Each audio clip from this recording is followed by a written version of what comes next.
Today we're going to talk about using kettlebells for shoulder stability work. So I'm going to show you a few of our favorite exercises to train this. But first let's talk about a couple of main components of shoulder stability work and what we're actually trying to achieve from a biomechanical standpoint. So the first is posterior cuff function.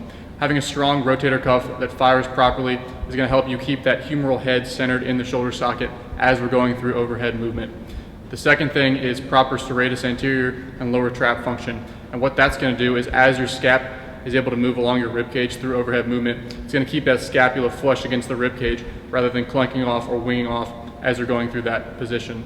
So again, why this works, and why this is so easily trained with the kettlebell position is, again, with that bottoms up grip, the center of mass of the kettlebell is a lot further from your grip.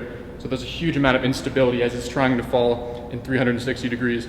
So what we have to do in this position, again, we're going to show you a couple of our favorite variations, is having to statically contract everything through our forearm, wrist, elbow, shoulder to keep that weight stable throughout the entire movement. This first exercise is a static version where we're just holding that bottoms up grip in a stable position at shoulder height.